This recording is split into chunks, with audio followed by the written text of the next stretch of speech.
So hey guys, this is Kamen Rider Commentary or Agito Commentary Part 2. Yeah. So last where we left off, our boy not Shoichi, this guy who apparently has our main character's name but doesn't because he's renounced it, has decided to acquire the seal of Satan, or whoever this masked villain is. And he's going around and awakening the psychic abilities of people with already awakened potential. Yeah. And one of his first targets is Sakaki Aki, this bitch, this liar, this wholesale liar. So the first thing he does after awakening her psychic abilities, time has accelerated for her now. Yep. She was once a babe, but now is fully realized as a psychic. She's a far more powerful psychic than anyone with these special powers we've seen up to this point. Like, no putting coins in bottles or turning tennis balls inside out. Yeah. No, she's flipping cars and wrapping fence posts around people, which is exactly what she's doing. After seeing Ryo get shot by the police, she thinks he's dead. Obviously, she had no reason to... She gets scared as shit and it goes into hiding. So she just thinks Gills is dead, or Ryo. The trauma of Gills' death causes her to awaken her power, and then not Shoichi uses the mark of Satan to accelerate it to its full potential. Yeah. So then she uses her super hacker friend, who's also a potential psychic. Well, she was like when Satan showed, or when not Shoichi showed up to awaken her power, she was already en route to kill these policemen.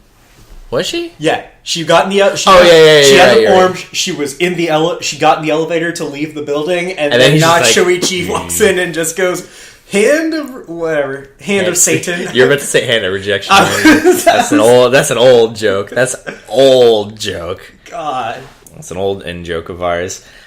So the first thing she does, she has a list of all the people from the Capture the Agito plan. And she just goes and starts murdering the shit out of them. Up to and including almost Hojo. Like, she almost murders the shit out of Hojo. Oh, yeah. Out of Hojo. Like, she has like a fucking fence wrapped around him and is starting to crush his insides.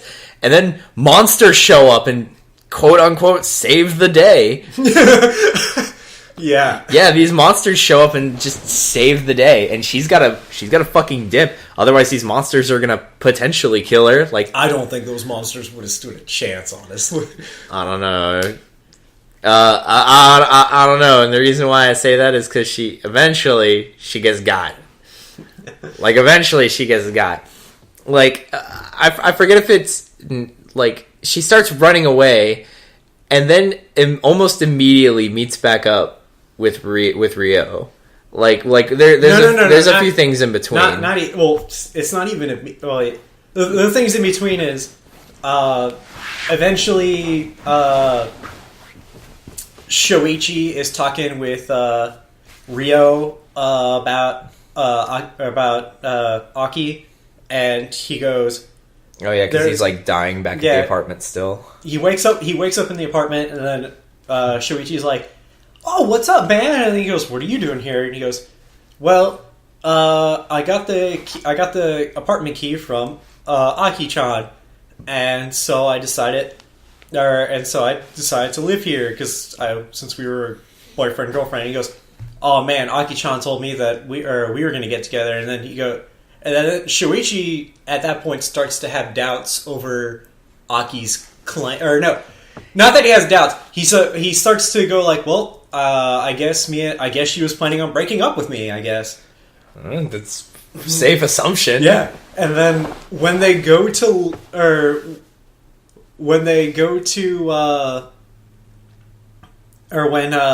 then eventually Shoichi meets up with Aki-chan. Get like another fucking monster confrontation. Yeah, she at first she's being chased by monsters, and she's not being chased by monsters, and she is being chased by monsters, and they just haven't caught up to her. And then she stops and has the conversation, and the monsters show up again. Shuichi starts talking to her and goes, "Hey, I met that other guy. I met the other guy that you were talking to I met the other guy that you were talking to about. You were fucking behind my back. Go on." And then she goes, "What are you talking about?" And he goes, "Yeah, that guy, what's his name?" Does his name thing again. Kongoji. And then he's just like, "No, Ashihara. And then she's just like, "Oh my fuck." And then, so they go back to the apartment, and then that's when Ryo and Aki have their moment where they see each other again. Aki just thinks it's the ghost of Ryo and runs away, because she realizes that if Ryo's alive, then that means all of her revenge planning is meaningless. All of her murder was meaningless. And thus, now she's just a cold-blooded killer. Now she's just a psycho killer. Because she wasn't just killing these people, she was enjoying it. She was laughing maniacally while doing it and afterwards. It wasn't just like in the moment she saw the police officers just hanging around a water cooler and started blowing their brains up. This was super premeditated, and she figured she was going to enjoy it. Oh, she definitely enjoyed the shit out of it. But then after her talk with Ryo, then the monsters show up again? Yeah, the monsters show up again. And Ryo starts fighting one of the monsters. Because there's 3 of them. I think there's 2 now. Because one jumped in the air, gets cut in half. The rule is if it jumps in the air and Agito has his sword out, the monster will die. If his feet leave the ground, he is dead. So then she runs away, and then the next monster comes up, and then Shoichi shows up. I think it's right after the monster deals a fatal wound to her. It breaks her neck. Oh yeah, breaks her neck. And then Shoichi shows up, beats that monster. She dies automatically. See, that's why I think the 3 monsters would have murdered the shit out of her. Because one murdered the shit out of her. I was actually going to take my remark back, because your comment. The fucking monsters have shown to have psychic powers too. Exactly. And so I just at that when I realized that, I was like, oh yeah, they probably can just nullify other psychic powers out or some bullshit. Oh, whatever. So anyway, it's psychic powers. We don't know. And then Shoichi. Oh wait, this is the moment where if you're paying close attention after the monster explodes, you can see the little pyrotechnics kit on the ground. Yeah, after it's dead. Yeah, I caught it. No, I caught it. I was like, "Did you see that pyro?" I was like, "Did you see the pyrotechnics box?" And you go, "What?" I had to go back and show it. Oh, you're right. I'm thinking of the edit from the episode later with the jump cut. Yeah. I don't want to say there's shoddy editing, but there's a few shots where if you're paying really close attention, you can see a little bit of sloppiness. Little bit of sloppiness. I mean, I don't remember any other series. I think after this they kind of clean it up and improve on it. Yeah, I'm not saying the sloppiness is a series ruining thing. I'm not saying that either. It's literally, I think they've actually, from Ryuki onwards, they improved on this and got better with experience. Oh yeah, no, that's definitely a fair thing. Yeah. It was just really amusing to see Gil's landing, and then his landing frames cut to him fully landed, and then the explosion happens because he's clearly he touches the ground, and he's still his body momentum is continuing downwards so he can get into the pose, and then he cuts I don't know, 5 pixels closer to the ground. It was an inch.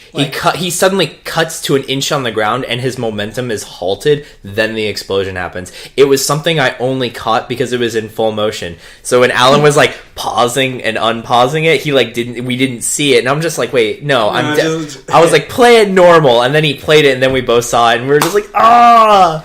See, it was really the funny. thing that I was trying to do, which would it would have worked had I been doing it on my editing program, was I was trying to look for the specific frame that he does it, and with the editing program, I can just keep once I pause hitting it, next frame. I can keep hitting next frame until I find the frame that it happens. The exact cut frame. Yeah, because that when I'm doing editing, sometimes I'm looking for specific things, and so I'll just start frame hopping to look for specific things to put edits on.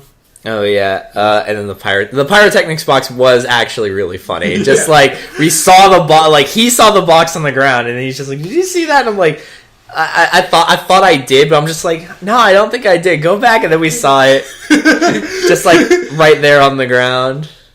Couldn't even clean it up in post, but whatever. So Aki is murdered the shit out of. Shoichi goes to check on her, cradles her dead body, and then that's when Ryo runs into the scene, and then just all he sees is Agito holding Aki's dead body. So instant revenge. Instant revenge story. He has to want to kill Agito now. He will Agito will never be forgiven. Yeah, they're fighting, and they clash rider kicks. Yes. Then after that, the fight continues on in the next episode. Hikawa shows up. Oh yeah, and then we have a 2v1 Agito versus Agito and G3 versus Gills, which eventually just ends in Gills hits Hikawa in the face, removing part of his face mask. His Kamen. Removing part of his mask, and Shoichi sees this and goes, "Hikawa!" He says it out loud, but Hikawa's knocked out. So yeah. No one in the vicinity is aware of what he just said, so it doesn't matter that he said it out loud. And then he does a thing. And then he runs away with Hikawa in tow. Yeah, and then because the G3 is partly because the G3 is damaged, and partly because the G3 has been falling behind as of late, they decide to go into the G3 needs upgrades. Yeah, we get the G3 power up arc. Yeah, we get the G3 power up arc, and it starts out with Hojo bringing in another expert. He's brought someone else in. He proposes a new project that he thinks with the backing of this professor would be better than G3. Yeah, he's just forget the G3. There's no way this professor will ever work with the Ozawa to work on the G3, because the professor used to be Ozawa's professor. And then Ozawa makes the counter proposal of G3X, which is just the power-up form for a G3. Yep, and Hojo's project is called the V1, the V1 project. Yeah. And then we get so we're getting I get a slight competition. Hojo's showing his better side by being guys, for all intents and purposes, even no matter how much I shit talk you guys and stuff, and I've gotten over that, and I don't know if he's gotten over it, but whatever. This is a competition, yeah, and this is a competition. Better man wins, or hands down, or regardless. I'm not doing any foul play bullshit. Yeah, and then he's it was really refreshing. But there is I'm going to stress to you guys that we both need to work on these projects to our fullest as fast as possible. Yeah, because we need a system to fight monsters. Yeah, no, it was a really interesting arc, because not only was Hojo basically anytime Ozawa and the professor would start arguing about who would be better, Hojo ended up being the voice of reason and saying, "Hey, it doesn't matter right now. Just do the thing and work on it, and then we will see."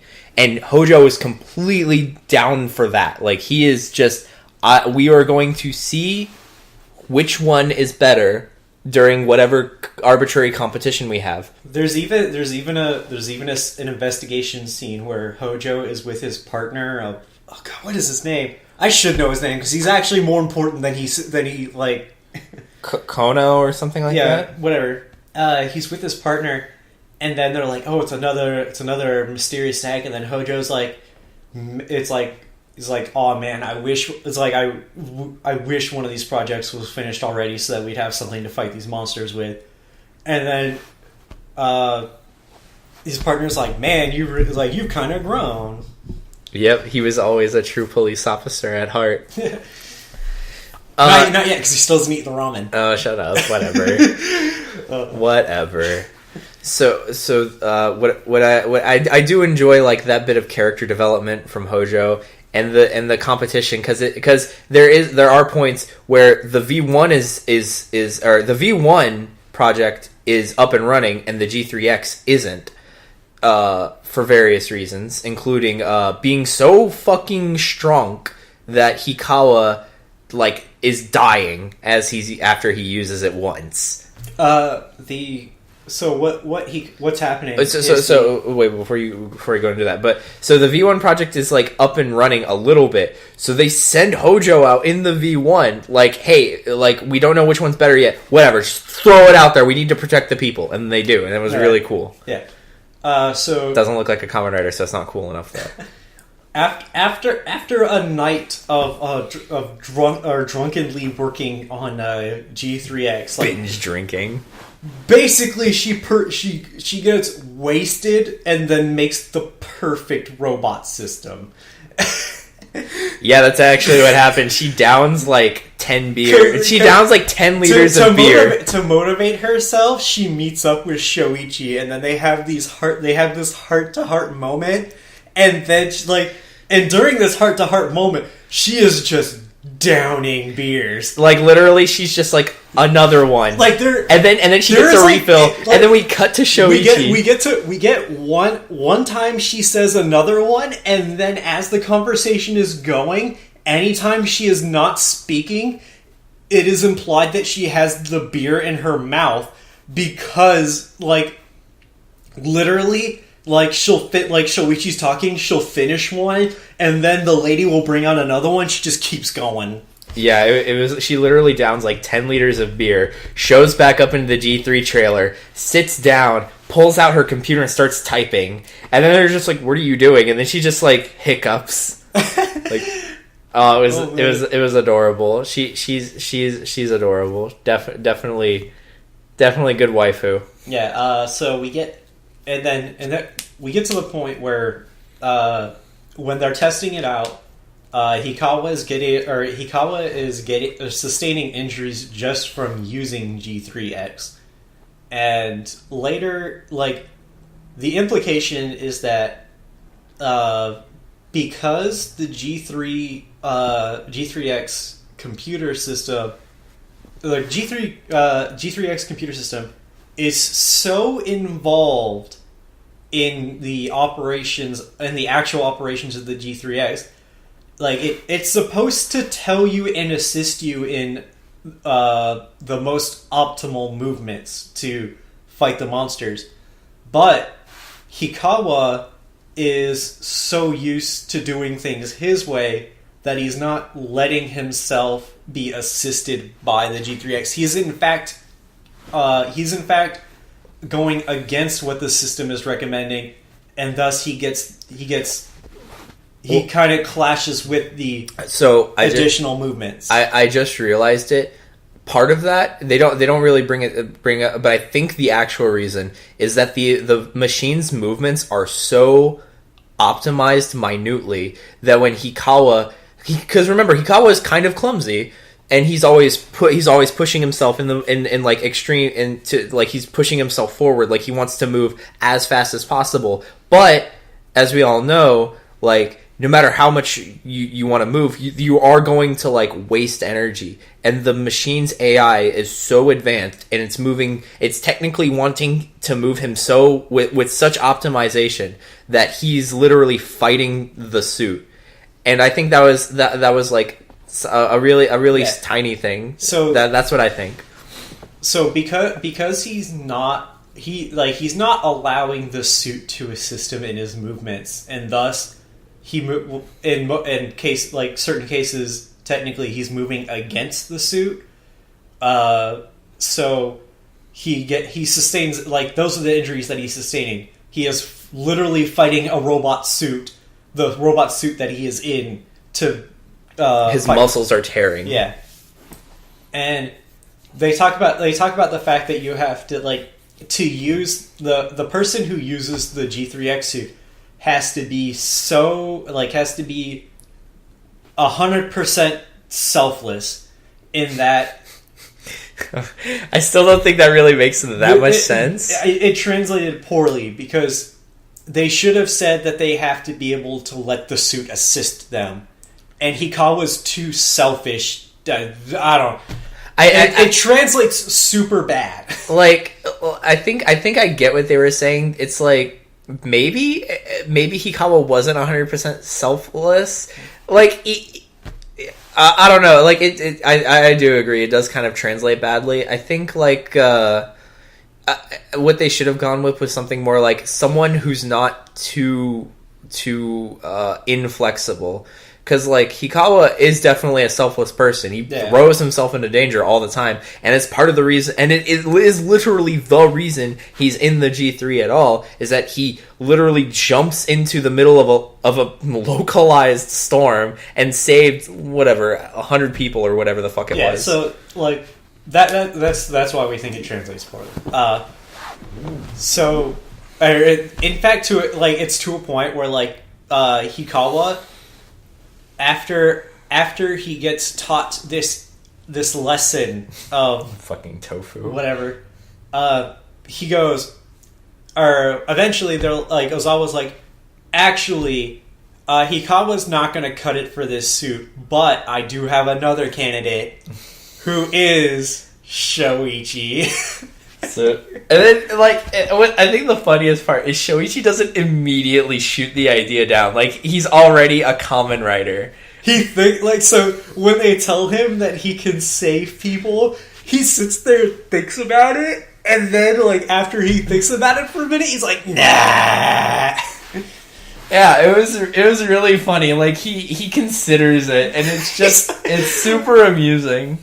And so eventually, Hikawa could, like, after Hikawa adamantly trying to shut down Shoichi as a candidate. Oh, hold on, wait. I'd like to point out that while all this is happening, Hikawa is supposed to be in like resting in a hospital bed for 3 weeks, and he's just like, "Nah, I'm good, guys." Yeah. As his body is literally ripping itself apart. Yeah. So, after, like, Hikawa eventually just comes to his senses and just goes, you know what? Maybe Shoichi is the better person to use this suit. Yeah. And then he goes and pleads with Shoichi to get in the suit. And a monster attack happens. Then he's convinced Shoichi to get in the suit.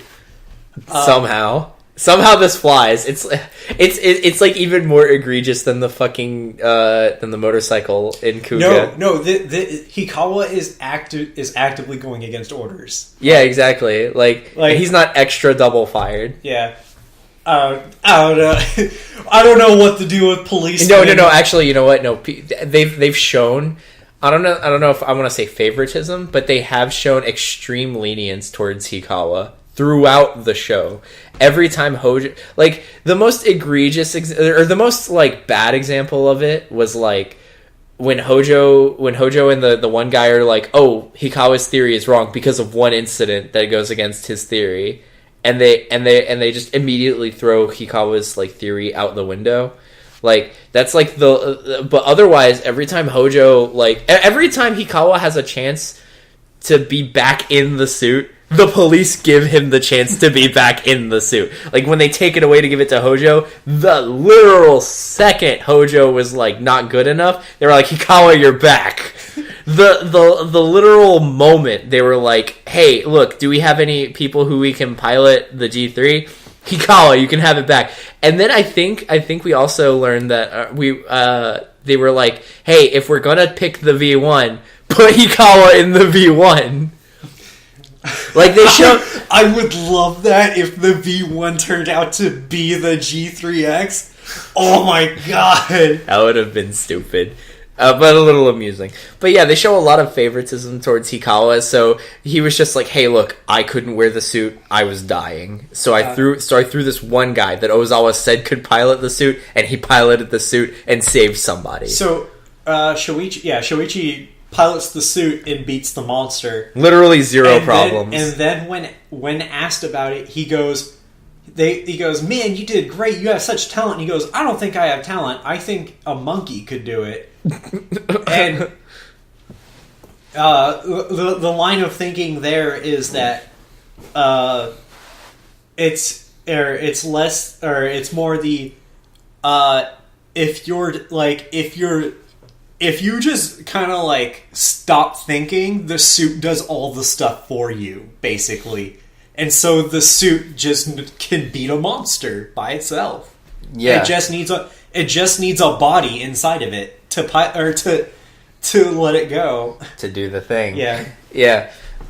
So as it turns out, like by the professor, like Ozawa goes and talks to the professor to like figure out her G3X, and the professor says the G3X is too perfect. No human could ever possibly pilot it properly, which apparently is wrong or whatever, because Shoichi totally pilots it. I think what it is, Shoichi probably figured out instantly that the suit's just going to do everything for him. Yeah, but it still doesn't like. Then you could just throw whoever the fuck into the G3X. Shoichi probably doesn't think when he fights either, too. Like he's just super instinctual. Yeah. I guess kinda. Because like his fighting instincts is probably like as good as the CPU processor or whatever. And so he's just got god level fucking whatever. Well, whatever. So the professor says, "All right, the V." So they decide to cancel the V1 project because no. But prior to this, there's an incident where they are testing out the systems. Oh yeah, that's right. And Hojo points a gun at the Hikawa in the G3X, and I'd like to say one thing. That is like literally the number one rule of gun safety. Never point a gun at somebody you're not going to shoot. A loaded gun. The gun was loaded because they just had a training simulation where the V1 was shooting targets. Even if they were rubber bullets, even if they were blanks, never point a gun at somebody if you're not going to want to shoot them. And Hojo gets super punished for this. And I don't mean the brass are like, why'd you point the gun at Hikawa? No, the G3X interprets him pointing the gun at him as an attack, and thus counter-attacks and beats the shit out of Hojo. Beats the shit out of Hojo. Then an alarm goes off that an unknown is attacking, and Hikawa's latent subconscious desire to fight the unknown causes the G3X to get on its motorcycle and drive off and murderize the shit out of the monster. Yeah, you were super. And then we get to see the new Nerf Gatling gun that G3X has. The Nerf Gatling gun. You're the one who keeps calling it a Nerf gun. I mean, am I wrong? You can hear the plastic clacking when he's unfolding it. I that was so great. It was like you can legitimately hear the plastic clacking. Like if you bought the toy version of this minigun and you did the thing and you unfolded it. Do you think they actually sold an actual size Nerf G3X? I want it. I want it so much. I don't know if it was a Nerf gun, but I really do think they sold it as a toy. They definitely gotta sell that toy, you know. Gotta sell the toy. Yeah, I want it so. I just want a Nerf G3X Gatling gun. Oh my god. Oh, that would be so good. If I find this, I'm gonna buy it. Oh man, it'll be the thumbnail of the video if you do find it. I mean, I bet you, like, I will, like, there's 100% chance I'm gonna find an actual sized gun, like G3X Gatling gun, but I want a Nerf version that actually fires little fucking bullets. Little Nerf darts. Yeah. I mean, if you bought one, you could, take the time and effort to modify it. I don't have that skill set. But anyway, so V1 systems. Hojo gets a little salty, which, granted, I would because his arm was broken. Yeah, I would be a little salty too if a robot beat me up. Oh yeah, he definitely was just like, oh yeah. So that's what that's when we find out that the G3X AI is way too perfect, because he brings up the point that either Hikawa attacked me or the AI went out of control, and both of those are extremely bad. Technically, the AI worked within the parameters that Ozawa had initially put in. She just didn't take into account that a moron was going to point a gun at it. Yeah, like Hojo is super cocksure all the time, and then he's just like, I'm just gonna point my gun at you. Yeah, bang bang. Yeah, like not finger guns, an actual loaded gun. It would have been better if he had done the finger gun, and it's like then you have the not perfect robot system that goes, that's a gun. No, it was too perfect. It decided to counterattack a real gun being pointed at it, which I mean is kind of fair. But like, I still would say that if the AI system did go out of control, because Hikawa couldn't stop it from going out of control. Yeah, he says that when he was in the system, he went on he fucking was unconscious. He blacked out. Yeah, he blacked out. Which is why he's not extra dead now. Yeah, that's the reason why the suit just didn't tear him in half when he killed that monster.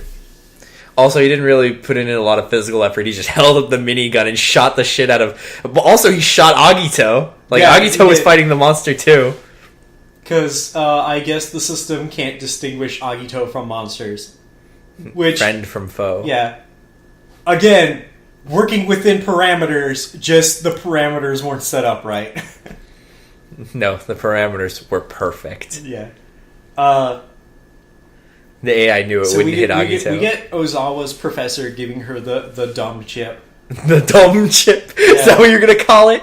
It's the dummy chip. Get it right.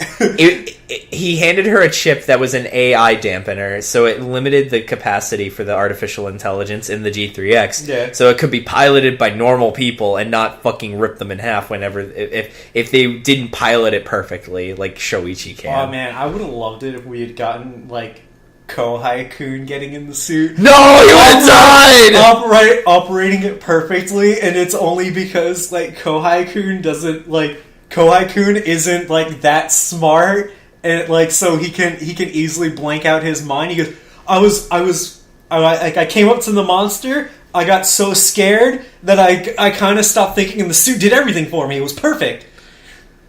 That would have been great. No.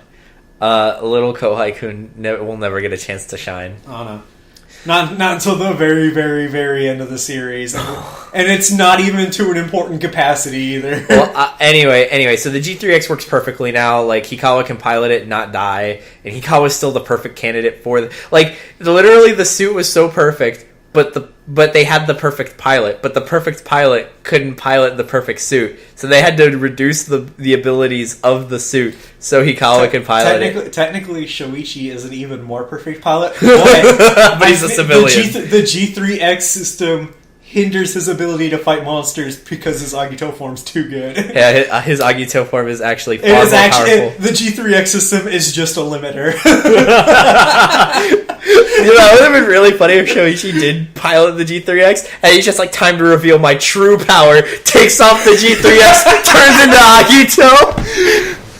Okay, I gotta talk to you about this. I don't care if it's on mic. So, I was just, how they revealed the reality stone, how I told you about the reality stone for the Marvel tournament. Yeah. So that's actually really super dope. That's super fucking scary. Yeah, it basically people were just saying it's a you win stone. It is. Yeah, and so I'm thinking more than I want any other stone shenanigans to happen during a tournament. Which, if you guys don't know, just Google fight for the stones. Battle for the stones. Battle for the stones, and you'll find out what all the Infinity Stones do. But what I want is when somebody one person goes up against a really skilled person, just goes, reality stone, spot these buttons. Haha, I'm gonna win this time. And then I want that person to perfect him, and then just respond with, there is no reality, you can beat me. There is so much fucking kayfabe that could go on with this. Oh man, God, I really do wish like fighting games had more kayfabe. Like the only person who goes into kayfabe is like Filipino Champ. Like F Champ is like the only kayfaber. But like all the stones are super dope except for like time. And now that I think about it, Power Stone. Power Stone is like you get the first touch, and it's like you get one combo, and that could be like, I don't know, 70% if you want it to be. But then that's it. You got your one combo. Yeah. Okay, so let's go back to Sorry. Okay, so now we're back to Kamen Rider. Yeah. They put the dampener in the G3, the dummy chip, and G3X, and Hikawa can pilot it perfectly. Yep. And now that we've gone through a Hikawa arc, we have to shift away from him because we kind of see him in a while. That's actually like he's kind of not showing up right now, and that's literally the only arc that he's experienced in our watchings of 21 to 35. Yeah. Because now we're focusing a lot more on Gills and Shoichi-kun. Yeah. And Gills can't catch a fucking break, can he? So he sees these two people being attacked by a monster because they're potential psychics / are psychics. And Gills goes in and he saves them, but because he's Gills, he starts dying. So they take him to so they both. It turns out that they're both survivors of the Akatsuki-go incident, right? Yes. So they take him to like their secret apartment. It just an apartment they just have. Wait. Oh, by the way, these two people are a part of Aki's group. Oh yeah, of I forgot about that. Yeah. So, which was so irrelevant. Yeah, it's I forgot the hacker girl who got her all the police info, and the guy who showed up who was like, "What's going on?" Blah blah blah, and then irrelevant dude who just has powers, and so not only he saves their life, and then I forget. And then the hacker girl gets a call. And then she starts trying to murder the shit. Yeah, the guy leaves, and as he's walking through a crowd of people, not Shoichi uses the mark of Satan to awaken and max out the guy's powers. Yep, time accelerated for him. Yeah, and then he comes back and finds out that the girl just got a call and decided to murder Gills. Oh yeah, she like what was it? There was a gas line in the room, and yes. She put a cable in there. The cable goes to I don't know how Japanese fucking apartments work, but apparently there was a gas line there. And she put the cable that goes to a thing that's supposed to use the gas, but then she cuts the cable so that the gas just leaks into the room.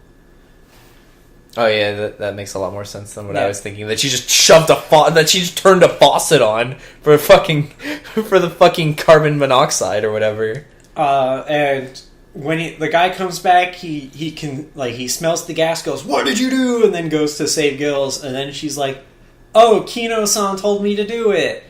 And then when he goes, "What, Kino-san told you to do it?" We gotta kill Gills. Guess we gotta kill him now. Oh, man. Well, I mean, even though he saved our lives, gotta kill him now? Yeah, I guess. Hey, if the leader of your psychic cult told you to do something, you'd probably do it too. Yeah. So yeah, Gills can't catch a break here, and so what ends up happening is he starts getting away, and this guy is just impaling him with debris and throwing rocks at him, and like using his newfound awakened psychic abilities to just fucking brutalize Gills. And then that's when a monster shows up to save the day. Yeah. Oh no, no, don't forget, this monster's too late because the guy beats up Rio so much that he falls into a river, and then before the guy can actually finish the job, the monster shows up. But by that point, it's already too late because Gil's face down in a river of water. I guess he just suffocates. Fun fact: Gills does not actually have gills. Yes, he is a good swimmer, but apparently he doesn't breathe underwater. Nah, he's not that good. Yeah. The only reason he's called Gills is because it's a fucking pun. Or not a pun, but like it's wordplay. Because a word for gills is Agito, and gills, as we find out, is an imperfect Agito. Yeah. Like a variant. A variant? A variant. I would call him imperfect, because he's kind of dying. So anyway, monster attacks, guy runs away, Shoichi beats it, we move on with the day. Yes, oh man, and then we get to this arc. Whatchamacallit, and... Oh, well, actually, yes. I'm still going to at this arc, because Shoichi gets his memories back, right? Yeah, for like 2 episodes. For like 5 minutes, he gets his memories back. Yeah. Oh, man, it was... It's a 2-episode thing that only serves to show, or only serves to give us exposition on not Shoichi's motivations. Yeah, so we find out the connection between Shoichi-kun and not Shoichi. And the fact that there's a connection is the reason why he had the letter, blah, blah, blah, even though we don't know what the letter said. We don't know what the letter said, but so it turns out that not Shoichi... Like, another problem I have is we never actually figure out what Shoichi's old name is in that sense. Yeah, we're not going to find out until later. Yeah, so so he gets his memories back, and the reason Shoichi is a god-level chef is because before he lost his memories, he was in culinary school. Yes. He was going to be a chef. So he had the instincts of a chef, but he didn't have the pure technique. Yeah, and this is demonstrated by this is demonstrated that when he has his memory back, like the first night that he has him, he goes to make dinner, and then he makes this entire this entire meal kind of centered around tomatoes, and like the meal apparently, from what the family says, is like leagues better than what he had already been making. Yeah, it was, which they've already said that he's a good chef. It's like now he's that next level. Now he's remembered all of his culinary school teaching. Yeah. So we find out that not Shoichi was actually Shoichi-kun's sister's fiance. Yukina. Yukina was her name. I had forgotten that when I yelled out, "Say her name!" because all he was calling her was Ne-san. Yeah. And I'm just like, use her name. I don't know her name. And then I remember that he shouted, not Shoichi shouted her name in a flashback that showed that she jumped off a building. Yeah, and it's not until like after they're done talking that the guy has the flashback again, and then he says her name in that flashback. Yeah, it was something like that. But so all we see is a flashback of a stormy rooftop and Yukina running away from not Shoichi. And, you know what I forgot? I guess it was kind of hard to tell, but, the woman in that flashback, because we see that before we get context of it, we see that flashback. Yeah. And I think we're supposed to recognize her from the dreams that Shoichi is having. Yeah, but we watch episodes so far apart from each other, Well, not just that, we also kind of... our terrible memories and shit. Yeah, with our shit memories. And we also binge-watched them. We watched, 10 episodes. It's a weird thing where even though we binge-watched them, the time between when we were seeing Shoichi have these flashbacks of his sister on the beach to when we saw the flashbacks of the guy holding Shoichi's sister and to keep her from falling off the roof, that's it's kind of weird. It's kind of weird. For the most part, don't put two together. The only reason I can put 2 and 2 together is because I've already seen it. Yeah, but so we find out that Yukina and not Shoichi, which did he ever pick another name? He did, but he only said it once, and we don't care. Yeah, fair. So yeah, Yukina and not Shoichi were engaged, and Shoichi wanted to find out why his sister killed herself. Because, according to him, my sister would never, ever do something like that. Well, he doesn't even believe that she killed herself. He's still... well, that's what I mean. Yeah. He according to Shoichi, she would never, ever kill herself. So he wants to go and drop everything and meet with her fiancé, not Shoichi, because they had never met before, because he was off somewhere else. He was in culinary school, wherever the culinary school was, and that's what brought him onto the Akatsuki-go. Because they say it, one person from the Akatsuki-go went missing.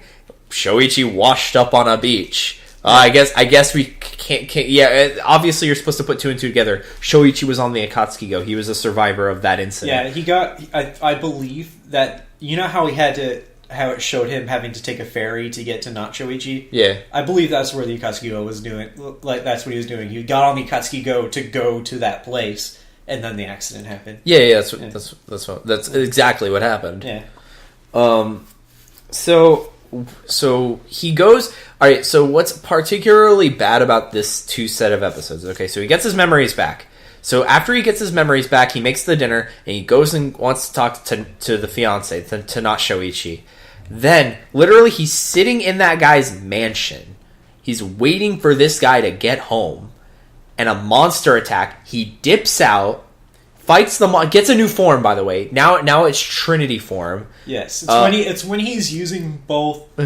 It's when he's using the sword from Flame form and the spear from Storm form at the same time. Yeah, it's like the weirdest dual wield combo ever: sword and spear. Yeah, like I mean, whatever.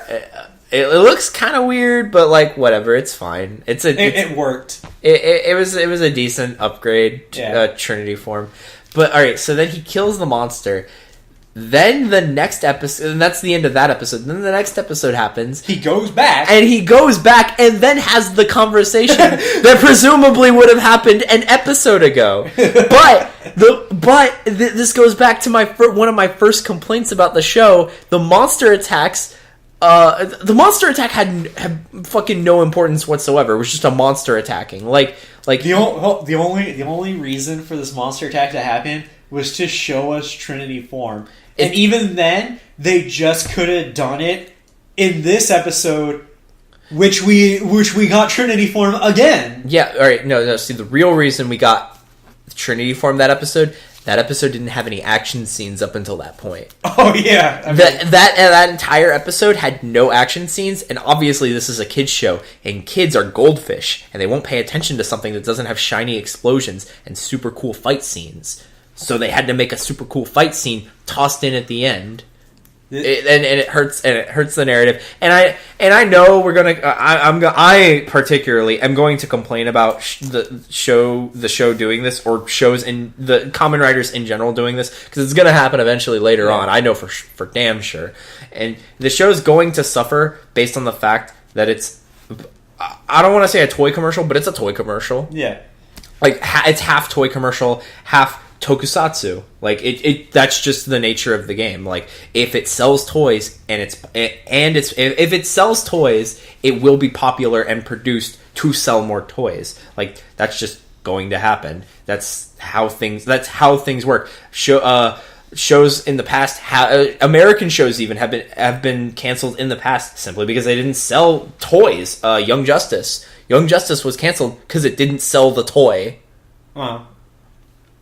Well, that was part of it, but so the suffering of the plot happens because we have to have shiny explosions and new forms. Yeah, got to sell more toy and blah blah blah. But overall, that doesn't stop us from enjoying it. Yeah, that's true. I'm going to complain about it, and I'm going to have problems with it because it's going to want to sell toy, and I'm not going to want to buy toy. I want to enjoy tokusatsu.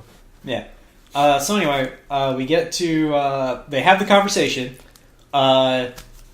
Fucking like they're talking, and then he go like not Shoichi recounts kind of what happened and like like the fact that his sister did it. Yeah, so he explains that Yukina had psychic abilities, and he was here with her in Tokyo. He was a part of the research group that was working with her. He met Mana-chan's father. Yeah, Mana-chan's father called him in because he was a student, I guess. He was some colleague or something, and then then she was with Mana-chan's father, developing her psychic abilities, and then that's how they met, and that's how they fell in love. But like, so as they studied and developed Yukina's psychic abilities, they fell in love. But also, her abilities started growing too rapidly, and she started not being able to control them. Like, they started legitimately going out of control. Yeah. And she got so scared of herself that she decides to kill herself. So instead of telling Shoichi, or like, does he tell her that, or does he says he's basically saying all this? Like, yeah, he goes, you don't understand. Like, your sister had psychic powers, and then she got terrified of herself. She got terrified of them. This led to this, and then Shoichi's like, I don't believe you. My sister's not the kind of person that would do this. Like, Shoichi even says first, there's not Shoichi recounting events. Shoichi gets really mad and says, my sister isn't the kind of person that would do this. And then, not Shoichi responds just as angry and says, you do not dare tell me about... No, he didn't say the thing I know you're about to say, but you wanted him to say it. He basically says something along the lines of, how dare you say that about the person that he didn't say that. And that's what he meant, but you wanted him to say that because what Shoichi says, almost verbatim, according to the subtitles anyway, what he says is, I know my sister the best. Like, I know my sister better than anyone. Or it's like, how could you know my sister better than I know my sister? And what Alan wanted not Shoichi to say is, he wanted him to say, well, how do you think you know the person I loved better than I did? But he sort of kind of implies that with his emotions, with his acting. So like that what gets. Did he actually say? He says there were sides of your sister that you knew nothing about. But the way he presented that statement though was, it should have been the one that I wanted. Yeah, like. So Yukina has killed herself, and then because of that, that's why Shoichi was on the Akatsuki Go, and then that's why he was on the Akatsuki Go when it got whatevered, which we'll find out soon, and that's why he got washed up on the beach with no memories. But, alright, so here's where a big problem happens at the end of this episode. He goes and kills a monster in Trinity form again. He comes back to the Mana-chan household, whatever the fuck, and then he's lost his memories again. Yeah. And the kind of implication is that when he used his Agito powers, he lost his memories. But apparently that's not the case. Apparently not. He just lost his memories. Again. For no reason. Yeah. Do it, and now he also, because he lost his memories, he has no memory of the conversation with not Shoichi. He doesn't even have memories of Trinity form, because the only reason he had Trinity form is because now he knew how to use his Agito powers, which was super cool. But now he doesn't have Trinity form anymore. He just doesn't. You know what the funny part is? Is that you're saying that he had his memory back, so he knew how to use Agito powers. That is actually not the case. What? Because he didn't have his Agito powers until after the Akatsuki Go incident.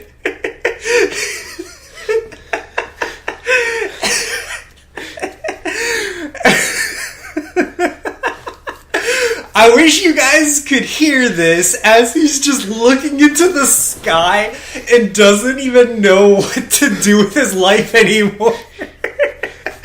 Like all right. So according to Alan, the implication is that once he's regained his memories and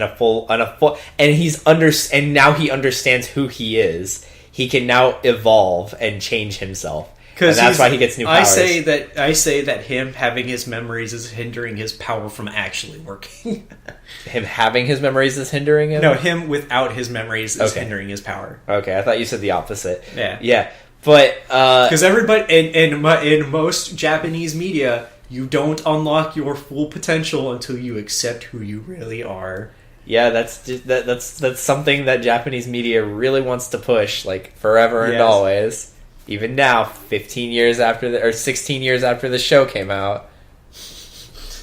I mean, lots of animes and other shows have done it. Exactly. And they're not going to stop. Oh, of course, not until they fucking get it. Not until the planet blows up. not until Japan finally gets it. Oh, man. Should be more individualistic. But anyway, he loses memory, thus rendering the entire arc point moot, except for one bullet point on a chart. Yeah, like us as the audience get exposition, and that was the whole point of show. Oh, and gotta sell toy. That was the whole point of the 2 episodes. Shoichi had his memories back because they don't really reference it again. It doesn't come back up, and then we go into what is it? That was only episode. I want to say 25 or something. I want to say that was episode. That was episode 21, 22. There is no way because that was the GX arc. They all happened at the same time. Remember, the 3 concurrent plots go concurrently. Jesus Christ! Yeah, so we go more than 10 episodes not even referencing any of that ever again. Yes. All the way up until 35, they don't talk about Shoichi getting his memories back. They don't talk about his... All they say is, hey, you got your memories back. You told us this, this, and this. And then he goes, Oh, well. Yeah, whatever. Yeah, just... I don't have my memories now. Can't really do anything about that. Shoichi, do you remember your yakisoku, your promise to make me the obento?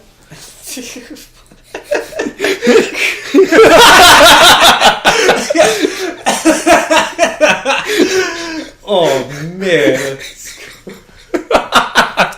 So now we... Okay, so where we last left off Gills... is that I forgot about that fucker. He is dead in a river. Not Shoichi picks him up and says, he's out to save him. Oh yeah, not Shoichi's out of the mental hospital just because now. No. Not Shoichi. Not Shoichi. I was thinking of Satan. Yeah, Satan's still there. Whatever. Satan, I don't know what Satan does. He just stares out that window all day and night. Every day. He just reads the minds of humanity. He doesn't even do that anymore. He just sends monsters to attack him for whatever reason. Whatever.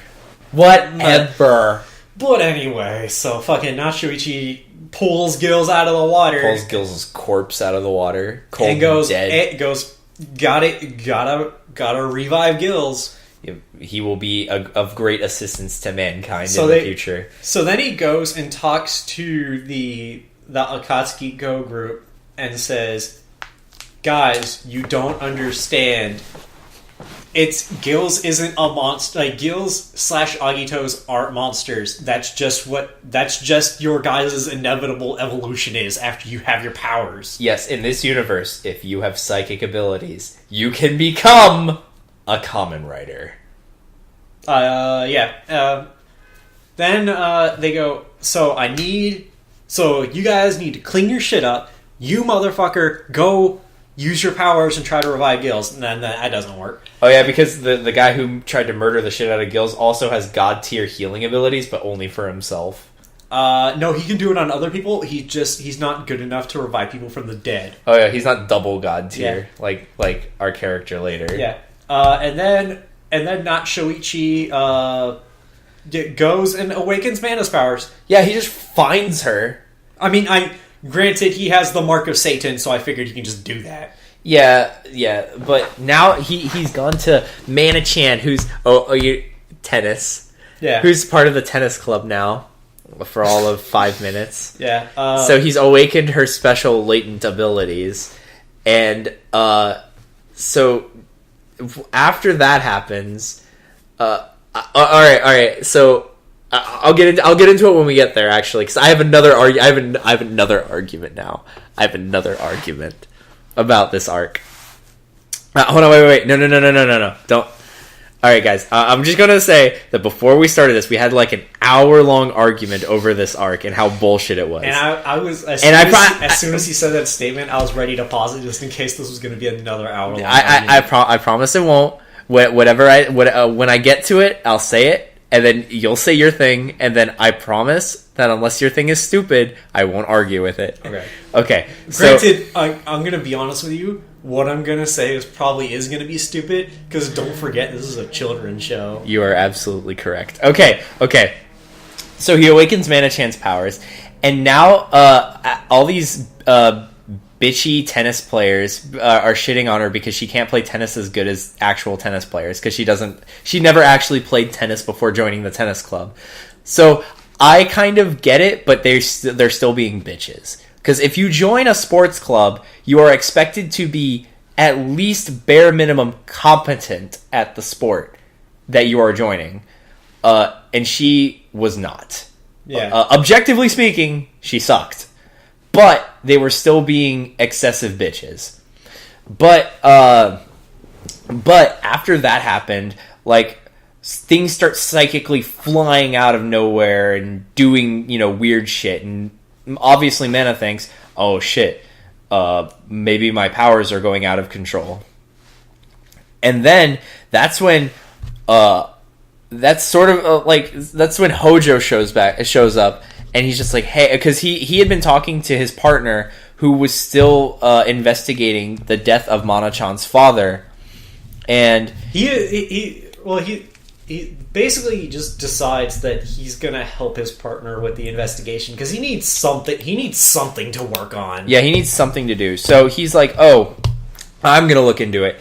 And he finds, the death of Mana-chan, and he's just like, oh, maybe psychic powers killed him because he's been killed like the people from the Capture Agito plan with Sakaki Aki. When Aki-chan had killed those police officers, she had ripped apart their internal organs without damaging their outside, which is exactly how Mana-chan's father died. So he goes to Mana and he goes, hey, do you know anyone with special abilities? Because potentially they could have been the one to kill him, whether they knew it or not. And because he words it in that way, that a person with psychic abilities could have potentially, unconsciously, without knowing it, used their psychic abilities on Mana's father to rip apart his internal organs and kill him, Mana immediately thinks that she's the one who killed him. Immediately. And I have a big problem with this, and I'm not going to get into it. I just think it's stupid. I just think it's extremely stupid for her to jump to that conclusion because it was worded in that way. And I'm not going. And I already had this conversation with Alan. I'm not going to get into it because we'll be derailed for like another hour. Yeah. Alan has his arguments. I have mine. But either way, she decides to run away from home because of that. Mm-hmm. And then while after she's run away from home, and Shuichi goes and tries to find her, and he finds her, and he does. But after she turns a corner, she gets no. They have a conversation. Oh yeah, they have a conversation about her running away. Yes, and then. So that's when I shout out, hey Shoichi, it'd be a nice time to tell her about your special powers, like his Kamen Rider powers.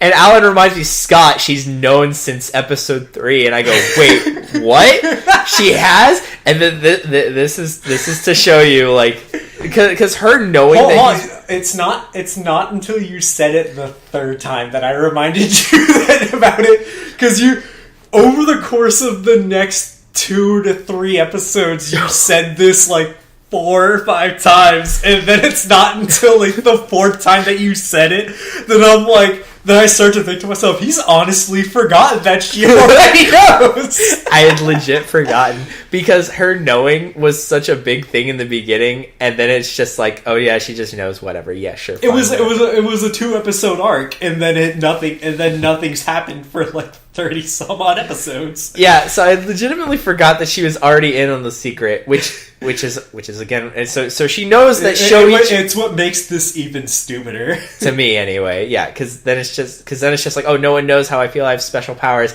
and then she literally knows a Kamen Rider with magical powers that he can't even explain, and he's fine. But whatever. So then she and Shoichi have a talk. I don't know. Maybe it's the fact that he doesn't have a type of power that just goes out of control. Except that time it did go out of control when he attacked Ikawa. That was before. That was before. That was before. No, we're not getting into this. We're not getting into this. Right. So she decides to run away from Shoichi. She doesn't want to go back because she doesn't feel understood. And then she gets kidnapped by... Oh, wait. By the way, during this conversation, another freak psychokinesis accident happens where a seat to a swing flings itself at Shoichi. And then she runs away. Thinking that she did it.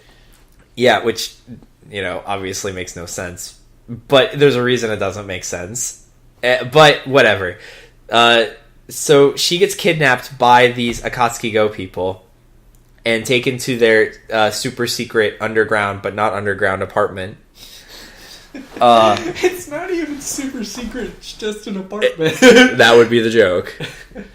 So she gets kidnapped, and so Shoichi. So then we have another hunt for Mana-chan to find her and save her from being the kidnap victim, and like some stuff happens, and they're kind of like assholes to her a little bit. And one of them's kind of not an asshole, but one of them is so super fucking cunt asshole. The hacker is just a super cunt because she does not like the idea of people being able to join the club after that, like join the club if they hadn't already been in that terrible accident. And then healer guy is like, well, we need her, and she's our Nakama. Yeah, and then, it's like, it's not like our group wasn't like, the idea is that the group wasn't brought together because they witnessed the accident. It's that the group was brought together specifically because of a trait they shared that also happened to be the center of the accident. So whatever. But anyway, and then we get homeless teenage boy-kun who kind of wants to give Mana the D. Is that really what's going on? Because I just thought they were just the same age. So they were. I guess a little, maybe kind of. Whatever. I don't know. But I grant, like, okay. Honestly, like, I understand where you're coming from, but I just like to think because they're the same age bracket that the only reason he's ever super interested in her is that he wants to give her the D. Fine, whatever, sure. And the kid has a conversation with, who does he have a conversation? Oh, he has a conversation with Ryo, right?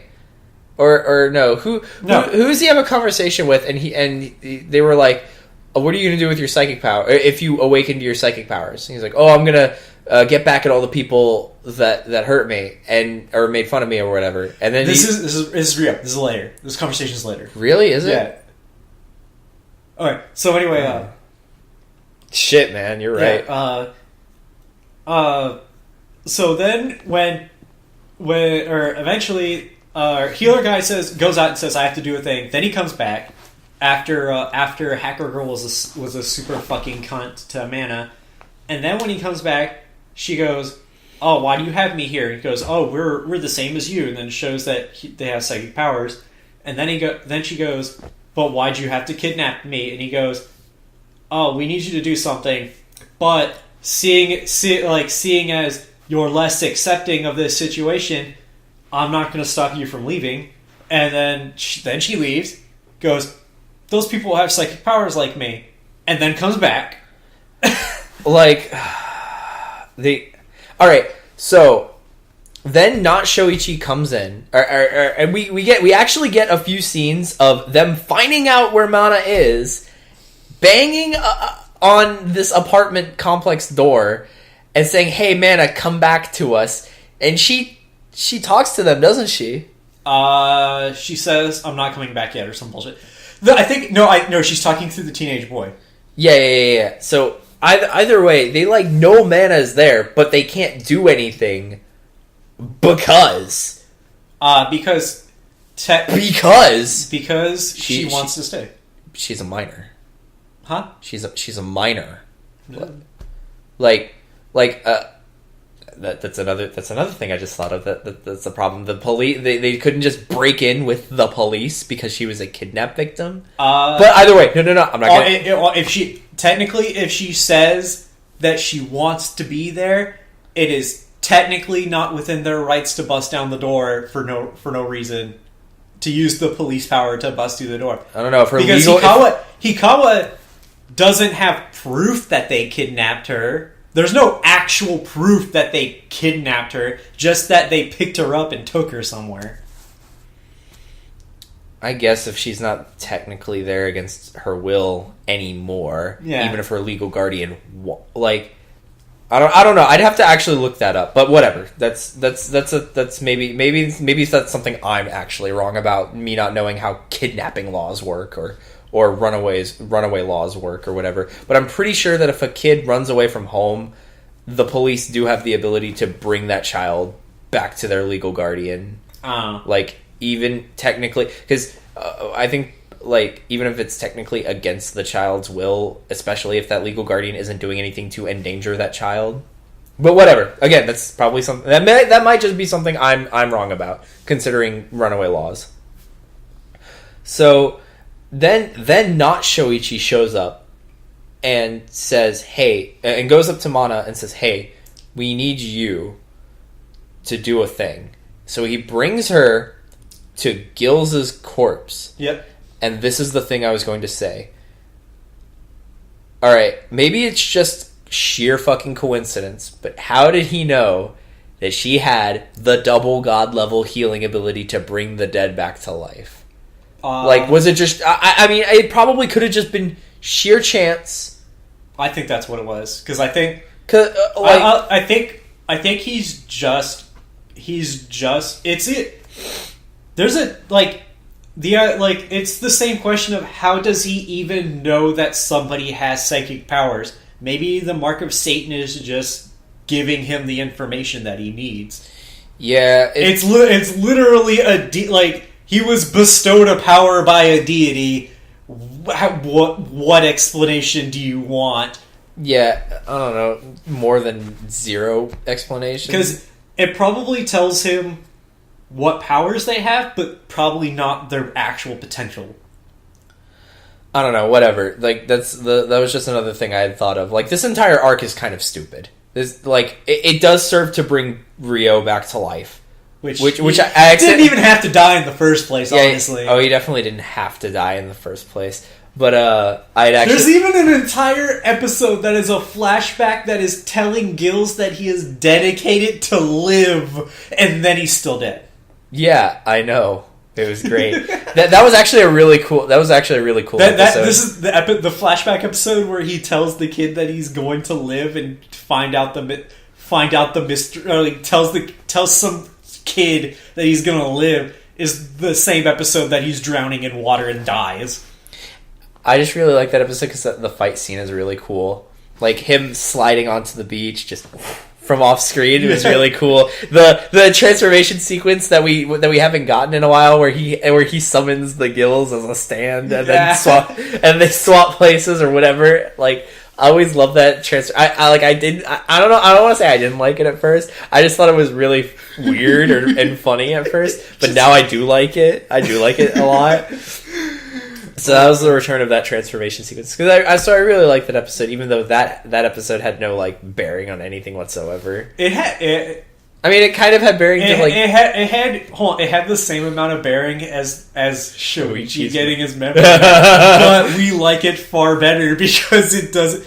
It's not. The action was better. Yeah, it's not like it's not like Gills was like unmotivated to live, remembered that he was motivated to live, and then forgot that he was motivated to live. No, he was just motivated to live the whole time, and then we just got an episode where he kind of confirmed it. Yeah, it was a really cool character episode for Rio. Yeah, especially considering he'd been dead, literally dead for the past for a while. A couple episodes. He's been a corpse. Yeah, he's been a corpse for a couple episodes, and like what was really funny is just like, oh, we watched the episode where he dies, and then we watched the preview for the next episode. And it was like, oh, Gills is fine, whatever, because he's there doing things. And it's just like, oh, way to kill the suspense. Alan literally says, way to kill the suspense, Kamen Rider. And then we see the next episode, it starts off him dead. It's a flashback episode. How does a corpse have a flashback? That's what I want to know. Kamen Rider, we ain't gotta explain shit. He used his psychic Kamen Rider powers. What, his Kamen Rider powers to get us to his psychic powers to get us to feel sympathy for him. Yeah, that's what he do.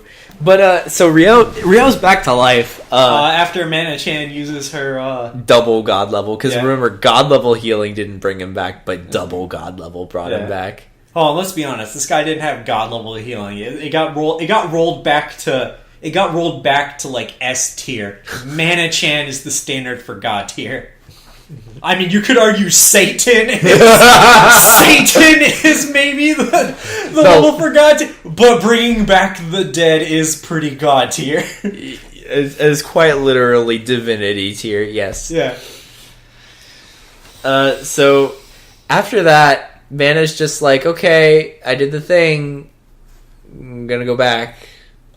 She does the thing, she goes back to the apartment, and then... That's I thought she went back. Oh, right. She doesn't. Then we have the moment where Mana is talking to Shoichi, and then Mana's like, "Well, what do you think of me?" Like, and then Shoichi does the typical anime simple-minded protagonist thing. Goes, "Mana-chan is Mana-chan. Mana-chan is Mana-chan." Isn't that what she said about him like way long ago? Shoichi-kun is still Oh yeah, that's when she thought that he killed her father, and she's just like, Shoichi-kun is Shoichi-kun. The stupidest Japanese thing to say is this person is this person. Alan, you're Alan. I know. I've come to terms with that when I was like, I don't know, 4 years old, but that's beside the point. See, why can't we just have Kamen Rider powers? We've accepted ourselves. Yeah. Or our Persona powers. We've accepted ourselves. Yeah. No, you don't get Persona powers by accepting yourself. You get your evolved Persona powers by accepting yourself. No. Technically, you get your evolved Persona powers after lots of self-actualization and personal growth. But whatever, whatever.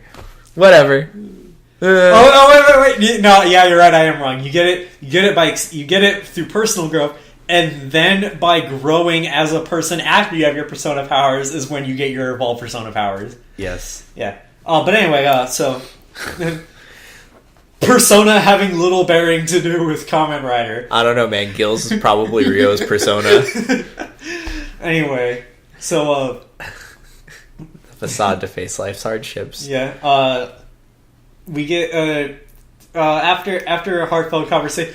By the way, there's a side conversation with between Hikawa and Professor, where Professor's like, "Oh, maybe I need to be harder, and I need to discipline her more. I'm gonna when we get off this swan boat, she gets off that thing. I'm gonna smack the shit out of her." And Hikawa gets super concerned about this. He's like, "Whoa, maybe we shouldn't do the thing." And then the professor is like, "No, I'm double right." And then we get don't forget Hikawa. He's just like, how do I convince Mana-chan? Ozawa, you were a teenage girl once. How did you feel? No. This is back when they found her at the apartment. Yeah. But anyway, so I still wanted to get that in because you have to teenage girls are like glass.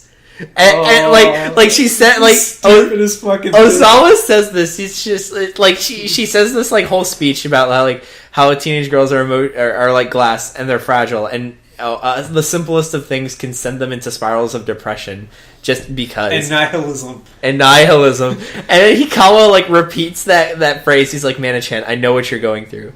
It's like he says it, and everyone like Shoichi and the sensei, like Mana-chan's uncle, are like standing there like looking at him like he's a fucking idiot. It was probably one of my two favorite moments from that episode. The other favorite moment is, oh, I'm gonna slap the shit out of her when we get off, and then he goes and walks up to Mana. And everybody, like, he gives her this stern look, and then, like, Taichi's, like, waiting for it. You know what would have made that moment better?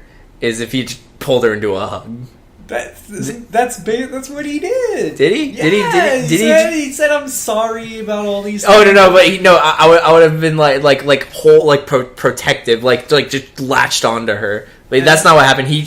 He puts his hand. He just says, "I'm sorry," and like puts a hand on her shoulder, and then hugs her or something like that. Yeah, and then Taichi from off screen goes, "I thought you were gonna slap her," and everybody ignores this. What happened to the slap? But so Mana-chan's back, but then Super Cunt gets possessed by Super Hacker Cunt is going around. Oh, that's right. After the death of Healer Kun, Computer Cunt is going around because he dies to a monster. Monster attack. Yeah, it boggles my mind that even after she brings Ryo back to life, why doesn't she just do it to him? It like I don't understand.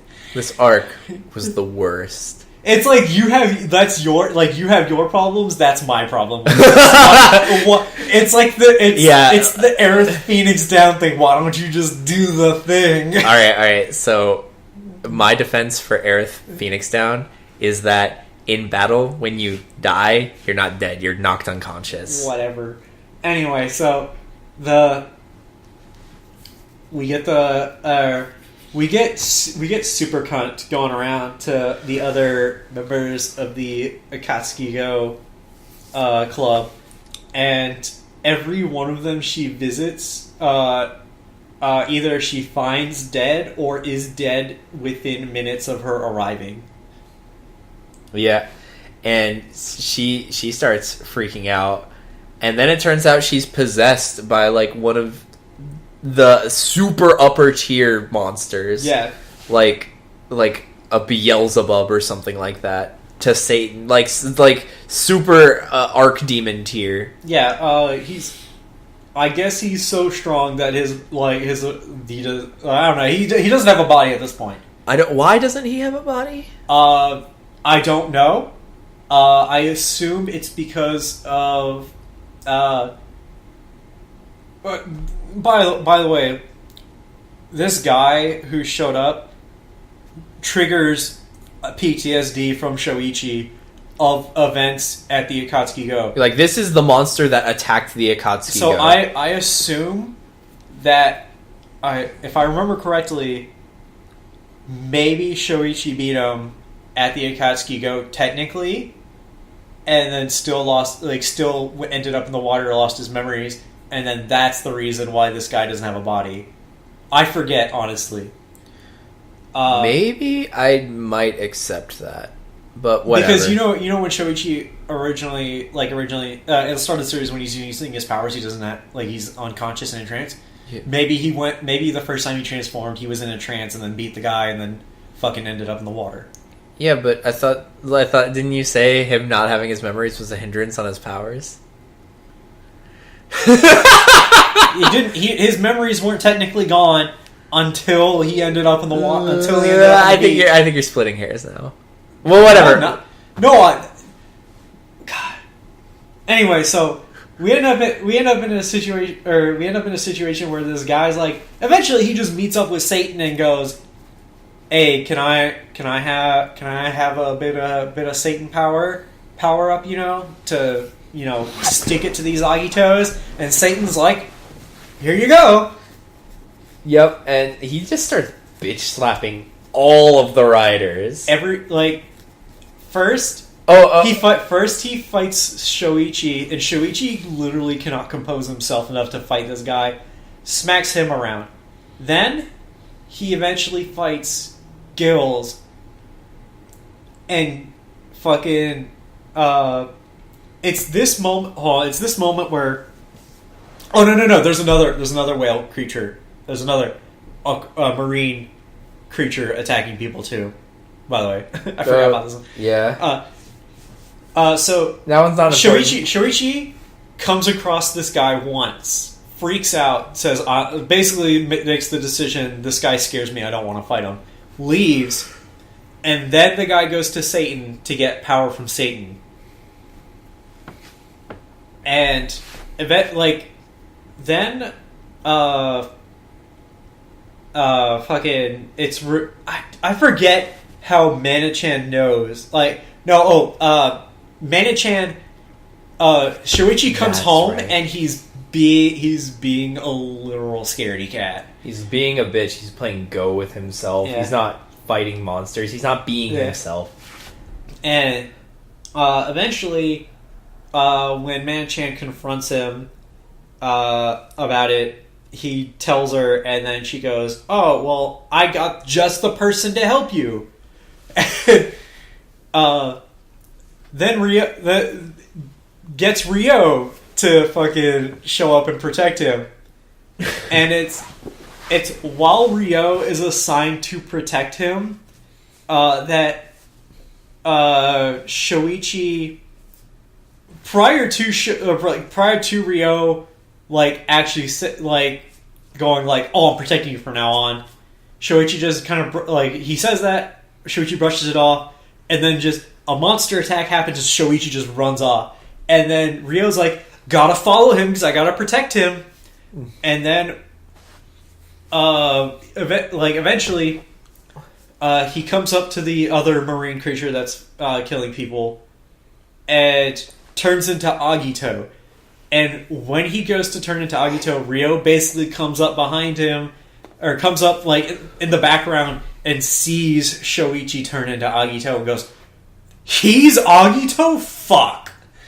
Yeah, so Shoichi beats does he kill the monster? He's winning against the monster, and then the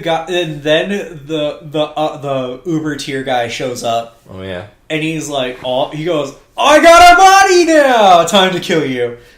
Time to finish the job." And when he goes to Shoichi, literally cannot compose himself, as one does, having PTSD. Yeah. So then Ryo runs in front of Shoichi, transforms, and now Shoichi knows that Ryo is Gills, and then they work together. Fights the monster and gets his ass wholesale beat, and then they run away like cowards. Yep, and then they finally have their heart to heart, why did you kill Aki-chan? And Shoichi's just like, what? Aki-chan? He goes, kill her? He goes, "I saw you with Aki-chan's body." And then Shoichi's like, "I didn't kill her," and then Ryo's like, "Yeah, I knew that." He goes, "Yeah, I kind of figured you're not the type of person that would do that." Yeah, as soon as he figures out that it's Shoichi who was Agito, he realized Shoichi wouldn't have done that. I was just wrong. Yeah, immediately. He knows that Shoichi is a nice, kind-hearted person. Yep, at heart. Yeah, because remember that there's that entire length of episodes where Shoichi was taking care of Ryo. Remember that time you tried to fucking murder the shit out of him from behind? That's in the last commentary, though. Oh, yeah. Yeah. Anyway, so Ryo brings Shoichi back to his apartment and is taking care of him.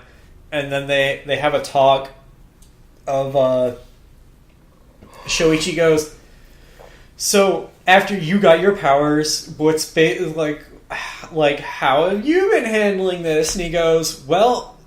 since I got my powers, I want to know, I have to keep living because I want to know the meaning behind these powers. And he goes, no, I need to know. Or no, something like that. He goes, I wanna find the reason. I have to find the reason why I have these powers. Yeah, it's really cool. We finally get like almost everyone knows who almost everyone is. Hikawa is super out of the loop. I don't think he knows that Ryo is Gills. He doesn't know that. No, he knows that Ryo is Gills. He doesn't know Shuichi is Agito. And at the same time, Ryo doesn't know that Hikawa is G3X. Oh, what? All right. So, yeah, Hikawa knows that Ryo is Gills. Ryo doesn't know that Hikawa is G3X, and then Hikawa doesn't. Yeah, so Hikawa just doesn't know who Agito is, and then Ryo just doesn't know who G3X is. Yeah, but I think it matters less to Ryo that he doesn't know. Yeah, like who gives a fuck? Yeah. And then and somehow the events conspire to where Ryo has that conversation with that kid, and kid's like, so you have like the Gills powers. You have the Gills powers. I'm you in the future. One of the ultimate evolutions of psychic powers, whatever. And he goes, man, I really want my psychic powers. And Ryo goes, that's when Ryo has a conversation. He's like, what are you going to do with it? And he goes, oh, I'm going to get revenge. He goes, then what are you going to do with it? He goes, then I guess I would use it to get rich. And then Ryo goes, then what are you going to do with it? And then the kid doesn't have an answer. He's just like, it's just like you got to find what you got to do for yourself. You got to be who you want to be, yada yada. Yeah. Oh, and also, because of Mana-chan bringing Ryo back from the dead, he's no longer dying because he's Gills. Because her healing power has healed him to the point where now he just doesn't die when he becomes Gills. Which is perfect. Yes, which is the exact Deus Ex Machina that we needed. Yeah, not only is he back from the dead, he's also fixed from that other problem he had. Yeah. Like, not only was being dead enough of a problem... we fixed the problem that would have killed him again. Exactly. So, then long story short, Shoichi finds the resolve to fight. So... By the way, in the background, Hikawa fights this uber tier monster and gets his shit pushed in too. Yeah, even the and then after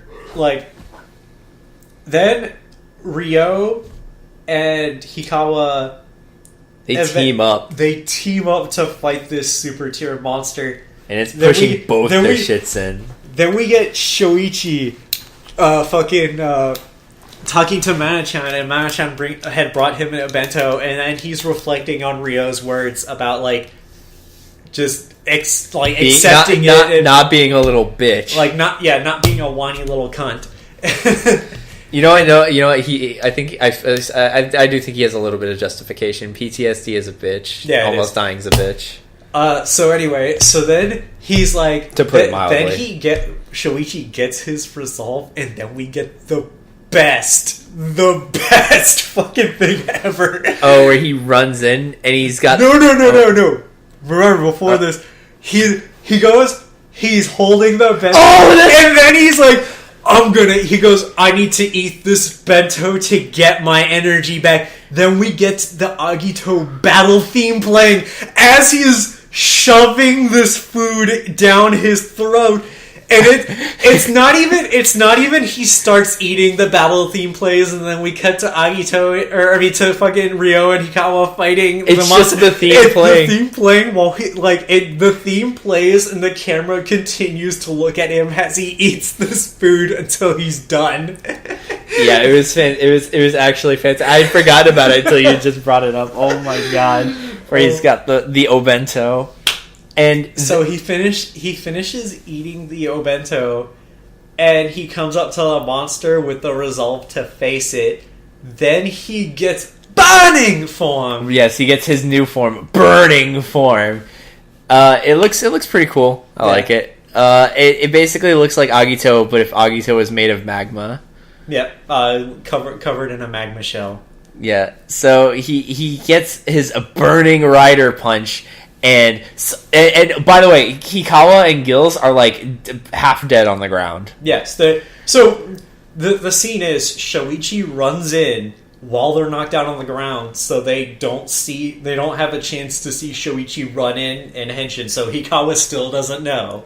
Oh, and what I really like about Burning Form is that after while the Uber guy was so he transforms into Burning Form, and the Uber guy just sends a monster mook at him, and then he just punches it once, and it dies immediately, showing us that now Burning Form is so strong that he can one-shot mooks where before he needed his finisher after fighting it for some time.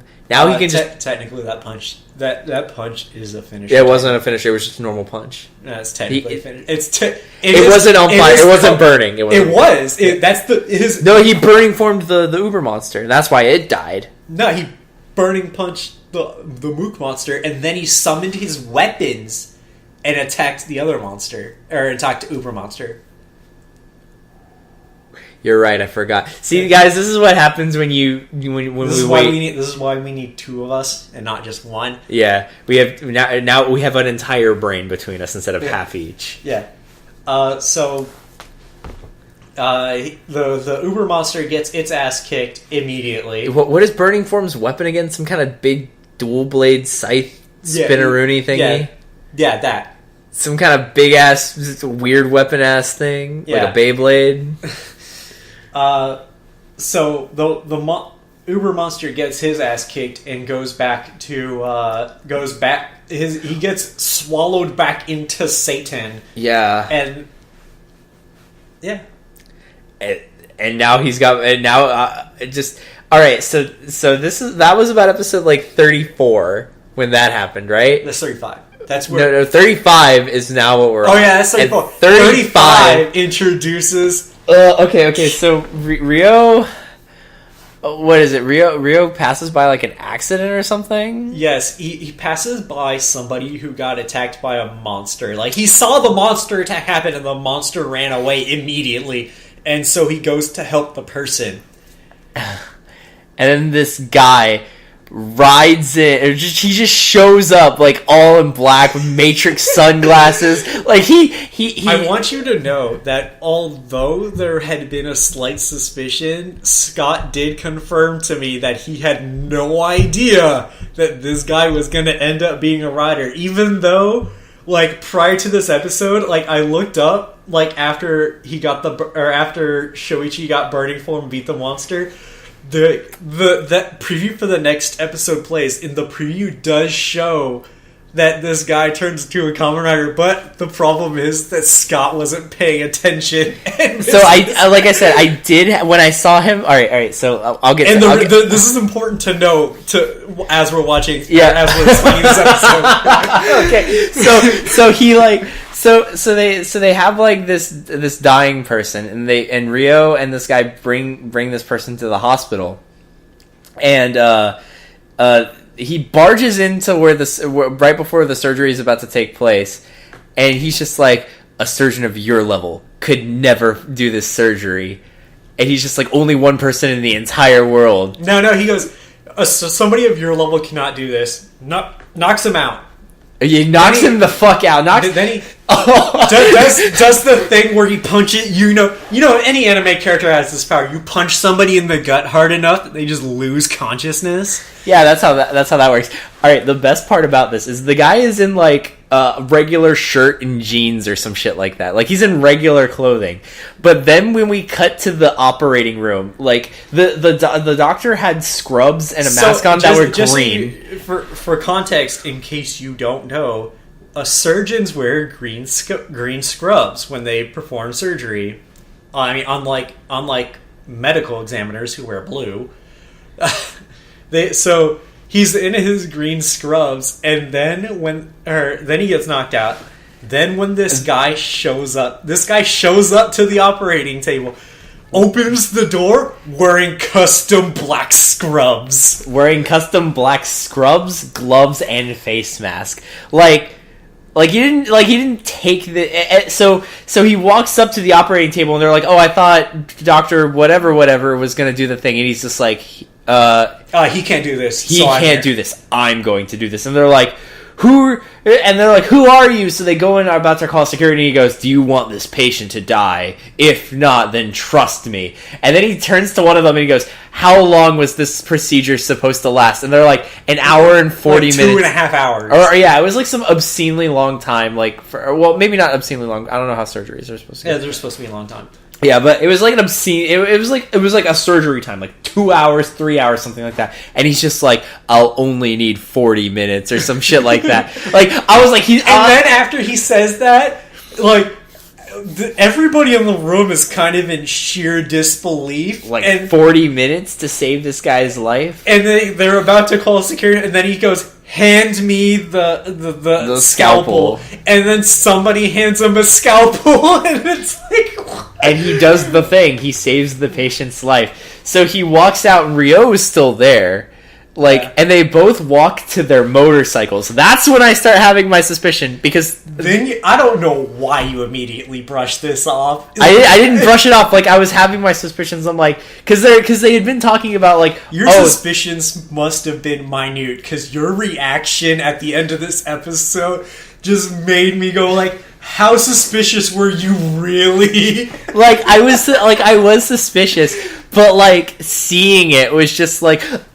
I will actually perform my reaction when I get to that part. So he's driving away on his motorcycle, and so we get so now we cut to teenage homeless psychic Kun, who's being chased by monsters, and eventually his paths cross with Ryo. No, Ryo has one of those psychic fits to go fight a monster, which he hasn't had in a while, but now he has them again. Yeah, and then he meets up with teenage Kun and goes to protect him. Gets his ass beat wholesale by this jobber monster. Yeah, and then we hear a motorcycle, and up drives this doctor. So then he gets off, holds a pose, gets off, and then the teenage Kun looks at him and goes, Kino-san!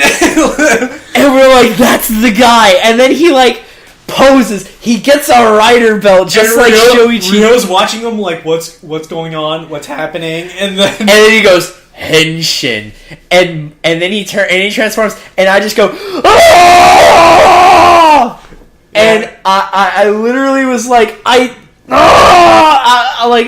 mind was blown. Like, I had my suspicion that he was a writer, but my mind was still fucking blown that he wasn't actual. Like, he was too good. Like, he was too good. He punches and kicks the monster a little tiny bit, and then he does his rider kick, which, just like Agito, gets the giant Agito symbol on the ground. And then he does the kick. Yeah, he gets his. Oh man, it was. And then we had to stop because it was episode 35, and we had to do this thing. And we had to do this. So we're gonna find out who this Kino-san motherfucker is, who this other Agito motherfucker is. We're gonna find out what his deal was and why he wanted Gills dead. Yeah, and just so you know, for the most part, we do get every mystery solved going from this point forward. I'm not there's no cop-out mysteries that don't get solved. Deal. I am ready for this. All right, guys. When we come back, we'll have the answers for everything. Yes. So we'll see you guys next time on the next commentary.